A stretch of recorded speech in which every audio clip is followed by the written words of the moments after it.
Second Shift Chicago, which has been voted as the best co-working space in 2017 in Chicago here. I'm with Levi, who's the founder of the Second Shift. So I'm going to throw in a couple of questions here. So what is co-working? Yeah, co-working is an industry built kind of in response to the sharing economy that has grown in the last 10 years, where people are looking for a variety of workspaces. Right. People are working from home, from coffee shops. People are traveling, telecommuting. And so co-working provides a home for all these people that don't regularly have an office. Okay. It provides a shared workspace, usually with some sort of membership or access model, kind of like a gym where you go work out, but for work. So you pay for access to the space with all sorts of benefits of being there. Oh, that's great. Okay, so what kind of people do you see here? Like who comes to a space like that? Yeah, so at Second Shift here, we're a little different in that we're not downtown. Most shared spaces are in downtown where people are commuting to. Right. So at Second Shift, we're in Logan Square. It's 5 miles outside of downtown. Right. And so for us, we see people who are kind of working from home nearby in the area. Right. We actually built this space specifically to pull people from nearby, sort of like a walk to work style. Right. People close by, instead of working at a coffee shop or at home, like I said before, they'll come to work here.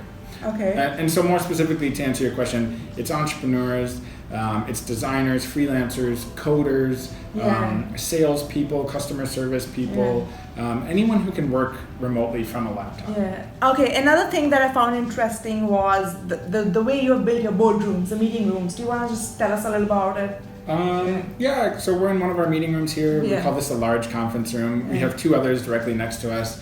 I mean, we built them for access for our members. So with 3 meeting rooms, people reserve them kind of unlimited with our memberships, within reason, of course. Right. So people reserve them for 2 to 3 hours at the most at a time, and all of our members have access to them.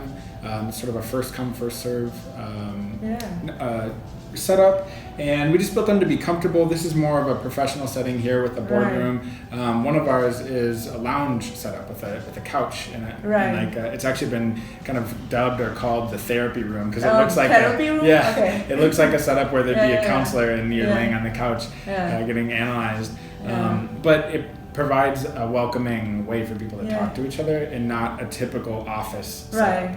And so we made them comfortable. We did the bright colors. We have artwork from our friends who do artwork. I Paint My Mind is the art company. We did a lot of natural light, and we built windows all the way through our conference room so that natural light can go through, so it's very comfortable all the way. Okay, and there's another thing that I noticed at the Second Shift was the concept of having inclusive spaces here. So what's the idea behind it? Well, I mean, inclusivity and diversity, you hear these words thrown around all the time now in business, and businesses that are paying attention are actually not, we want people to do this for altruism, because it's the right thing to do, but businesses are starting to do it because they're seeing a business case for it, or likewise they're seeing fallout. They're seeing they're losing market segments if they're not being inclusive. We can think of Uber and Google and Facebook, and places are coming under fire because they're not being diverse and inclusive. So we want to take the right stance on that, and we built it into our business model, meaning we want to be approachable in price, and we want to do things in terms of operations and function to let people in here and let all people in here. During our orientation, it's written into membership expectations that you will welcome people of all identities here. I'm very upfront with our members to let them know that if they see or experience anything that would seem like somebody's being harassed or criticized based on their beliefs or their identity, to let us know. And then we do things like, we have a nursing room. We turned one of our phone booths into a ability to close the curtain, and actually we do have a new mom here that uses it for lactation purposes during the day. So stuff like that, where you're taking somebody's identity or way of life and trying to build it into what we are as a space here too. We have another member who does their prayers throughout the day for their faith, and they use spaces here for their prayers during the day. And making space for that and allowing them to feel comfortable doing that here is extremely important. Wow, that's amazing. So one last question before we kind of move on and show you the space and everything. You spoke about the convention, the convene, right? How you're getting spaces, and all over Chicago and trying to build a community around it. Can you just tell us something about Convene? Yeah, so Convene is a conference that my co-founder Nicole Vasquez, it was her idea, she started it, and I helped her execute the first edition of Convene. And it was a conference for co-working space owners and managers. Wow. Only that, and that's different from other things in the industry that have sponsors and other investors and type people in the room. We just wanted managers and owners, just the people doing the day-to-day work. And we had 30 co-working spaces come, all the way up to WeWork, the bigger one in the industry, down to us little folks who are building these neighborhood model ones, and everybody in between. And what we did at that was first set the tone for sharing among this industry. We said, you know, collaboration is happening inside of the space. Why would we not view the whole industry that way? People were a little tentative for this at first. You can imagine people are saying, "Aren't you my competitor? Why would I tell you? So why would I tell you my secrets if you're my competitor?" And we did a really great exercise that I think was the most important thing for all of us in the room, which was we mapped in terms of, we made a list of assets and things that separated us as businesses. In every space, we literally wrote on the board what we're all good at, and we saw that everybody had something different. And so we can send co-working members or co-working prospects to different spaces. It's not, and I think this is applicable to all businesses. It's not about getting everyone in here, because not everyone is going to be a good fit for us here. It could be location-wise, it could be, maybe they don't want community building, which is what we do here. If somebody's more healthcare focused or more tech focused or something else, I might send them to one of these other spaces.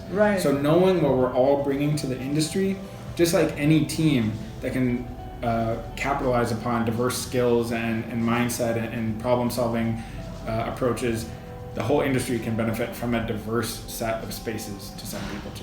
So we try to do that, and we try to be what we are in that network. We don't want to be anything other than what we offer. You are exactly taking the concept of co-working and putting it in your own, in your own business as well, and others as well. Okay. We're trying. That's great. So we're gonna move on, and I'm just gonna follow Levi outside and show you the space here. Can we do that? Let's go. Okay. All right, here we go. So before we head out, members are working. It's the middle of the day, so people are getting work done. So I'll try not to be too loud or distracting. Okay. We do want to have a space where people are open and talking and collaborating. So I think we'll see some of that now. Okay. I'll try not to interrupt too many people, but we can look at what's going on. Absolutely. Here we go. So this is the main open room. This group of people is just ending a workshop where they were talking about business development practices. So they were using the conference room before us. And these are all members that were in the space here and now have started to work together. Two of our members actually formed a new company here, and they were hosting this workshop for other members. During the day, people are using the space. So we have what we call community seating, which is the hot desk style, first come, first serve. These are the community seating spaces? We have seating like this. We also have standing, seated, so people get a variety of seating setups. That's our community seating. And then you'll see we also have dedicated desks, which are the more kind of established setups. Dedicated desks give people a chance to build out their own workspace and always sit at the same space every day. We wanted the aesthetic in here to be what we call productive comfortable. So we want it, of course, to be productive, get work done, but to reflect who we are as owners and to reflect what this community is. We wanted it to be very welcoming. You can wear a t-shirt here, or you could wear a suit here. Either one, I dress down. That's my style. But if somebody wanted to wear a suit and tie and get work done, they could fit in here as well. So on the other side of the room, you can see a board game wall, you can see some tools, but the board game wall is part of who we are as a community. We're nerdy, we like fun, we like to do things that bring people together. So it's been one fun way for us to build community together, is playing board games and other events. Now, what's the wall about?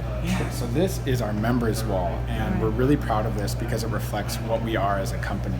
So we have a calendar, we have the answer to the daily trivia question, we have some news and events, and then once you get farther down, you'll see we have profiles of all our members. But here in the calendar, we showcase things going on that the members can be a part of and do. So we have fun stuff like a snack social, which we have today. We have game nights, we have open houses, but we also have productive stuff that's more like professional development. So we have a B2B marketing group. We have a Monday morning huddle every Monday where we showcase what we're working on and ask for help from each other. Right. We have a social media workshop this Friday, so we're always adding new events either from the members or Right. from third-party facilitators and practitioners will come and bring their content here. And then, like I said, the profiles, the wall is, again, what we're most proud of. It shows the diversity that we're going for here, and more so, it shows what everyone's working on. So we talk about what people are working on, what they can help others with, and what they're looking for. Okay. And setting the stage for that gives everybody a chance to kind of browse the skills that we have in this space and see what people are doing. And we actually have people connecting with each other a lot from reading this wall, and then you go find them, you're like, oh, hey, Yeah. I saw what you were doing, I wanted to talk to you about that. So these are all young members out there in the wall. They're all using the space and building their own stuff. Yeah, right? so everyone on this wall is a part of the community.